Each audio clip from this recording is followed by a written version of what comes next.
السلام عليكم، مرحبا بكم خياتي، وش راكم؟ ان شاء الله فيديو تاع اليوم تلقاكم كامل بخير ومهنيين يا ربي.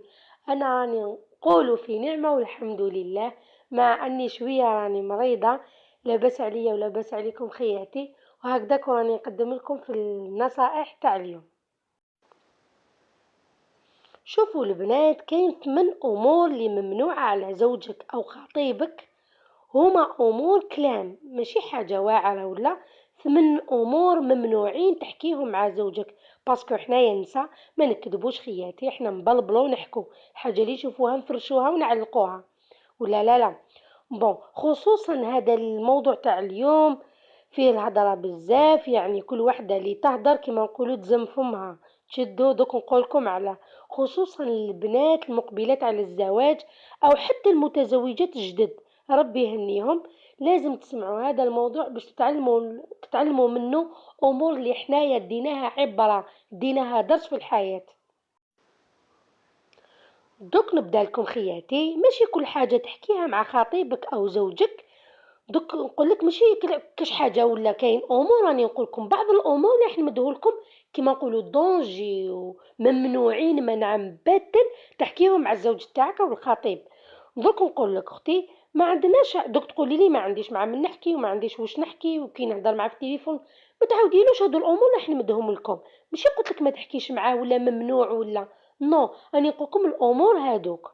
شوفوا، مهما كان زوجك يحبك او خطيبك، خصيص زوجك كان يعزك ويحبك، عرفي باللي راكي تتعاملي مع إنسان أو كما نقولوا بشر، في حسنات وفي سيئات.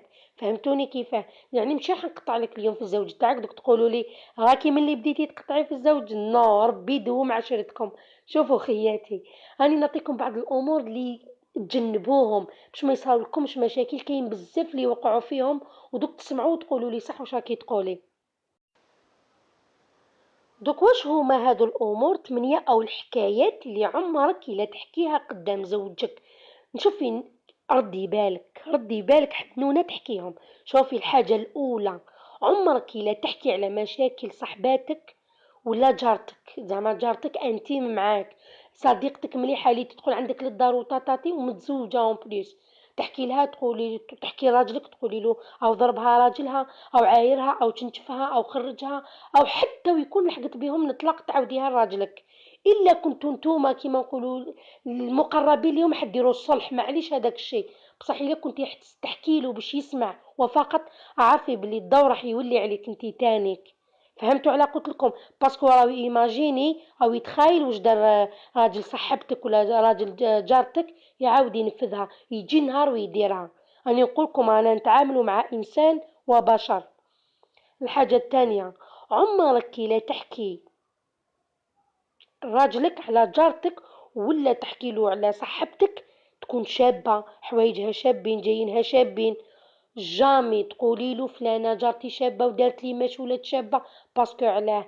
يقعد يماجيني فيها، يقعد يستنى وقتاش يشوفها، يقعد يستنى وقتاش يشوف هذاك اللوك تاعها. راني نقولكم هذا هو الامر الثاني، ما تحكيلوش كامل، ما تجبديلوش كاع صاحبتك لا شابه لا عندها لاطاي. نو، ماشي هكذا دارت مكياج خرج عليها تلاقينا ما تحكيش هذو الامور، عمرك لا تحكيهم للزوج تاعك. باسكو الزوج في الراس تاعو يقعد يتخايل، باسكو هو يعرفها ديجا، يقعد يتخايل في هذيك المخلوقه. فهمتي؟ يولي يشوفك انتي ثقيله عليه.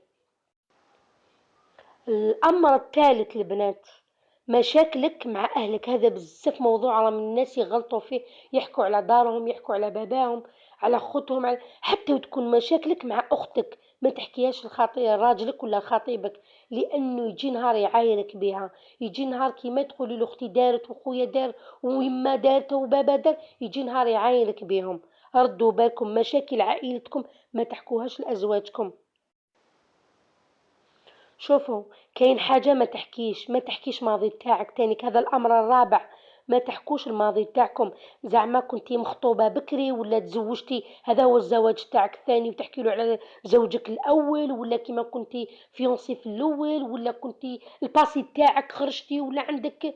جامي تحكي هذو الأمور خطيبك أو زوجك، ما تحكيهمش. هذو هما الأمور اللي يقعد الراجل شادهم في راسه.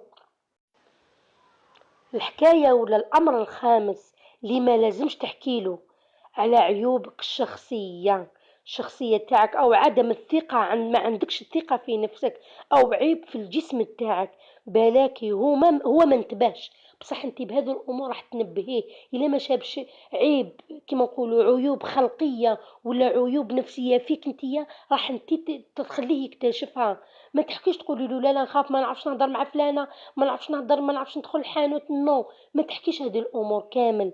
عمرك لا تحكي عيوبك الشخصيه، حتى اللي راكي ربي خلقك بها سبحانه، ولا انتيا كما نقولوا رفدتيها تحشمي ولا ديري هذه ولا نو، ما تحكيهمش. قلت لكم هذو الامور اللي يطيحوا محبه والمعزه تاع المراه عند راجلها.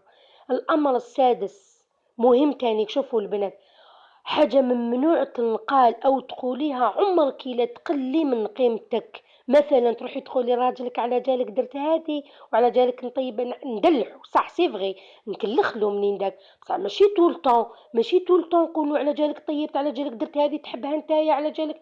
نو، نعطي شويه قيمه. عمري انا توحشتها رحت طيبتها لعمري ناكلها. انا حبيت هذه حبيت ناكلها درتها اليوم. حبيت ندير نبدل اللوك تاعي درتو انا. ما نسناش نسقسي حتى نقولوا اسكو عجباتك ولا اسكو حبيت تاكلها انت باش درتها لك. نو البنات، ما ديروهاش، خلوا هذه من القيمه والشخصيه تاعك، فهمتي؟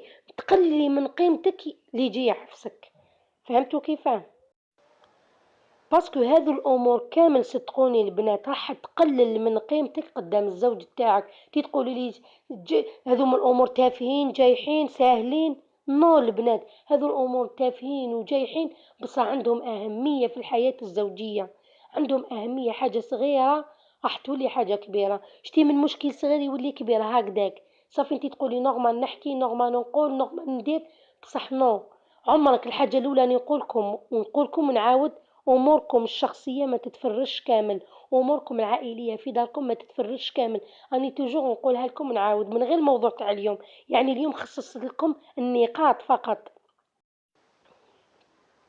الحاجه السابعه البنات، عمرك لا تقولي لا في العلاقه الزوجيه، لانه حقه وشرع الله، وهو سبب هذا هو الزواج.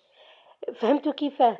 باسكو علاه كاين بزاف البنات اللي تقولك ملي تكره تعيط. كاين امور اللي تقدري تقولي للزوج تاعك في العلاقه تاعكم، العلاقه الزوجيه، تقولي له ولا العلاقه الحميميه، تقولي له اليوم راني عيانه، ما رانيش قادره اليوم عييت.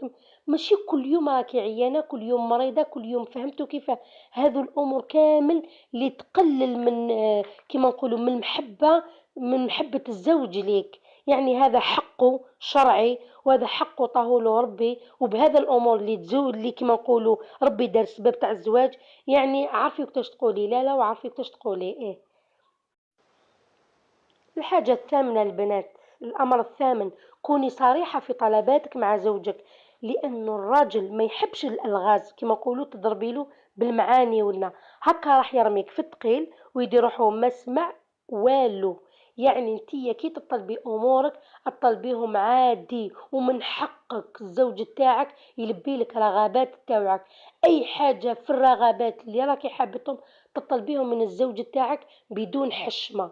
ربي ينزل الرحمة والمودة بين الزوج والزوجة. يعني انت مش تقولي نحشم لا لا ما نديرش هذه، لا ما نديرش هذه. هي عادي امورك تطلبيها من الزوج تاعك عادية، حتى وتكون في العلاقة ولا تكون حاجة يشريها لك، ولا امورك حبيتيها انتيا تطلبيها من غير ما كما نقولوا تلفي وتدوري. احكي له عادي، قولي له حبيت هذه، حبيت ندير هذه. فهمتوا كيف؟ حبيت نروح نشري هذه، حبيت ندير. فهمتوا الطلبات تاعكم؟ باختصار الطلب تاعك يكون مفهوم وصريح بدون ما تديري الالغاز. وهكذا خياتي نكونوا كملنا الموضوع تاع اليوم اللي عطيته لكم من نصائح والارشادات. الامور 8 الممنوعه تحكيها قدام زوجك. نتمنى خياتي تاخذوهم بعين الاعتبار، خاطر هادو امور ساهلين بسطاء، وكاين بزاف اللي يغلطوا فيهم. شحال من وحده كتبت لي في لي كومونتير قالت لي انا حكيت لزوجي على خويا ولا حكيت له على بابا وجا نهار وعايرني به. وي اختي واش راكي تسناي؟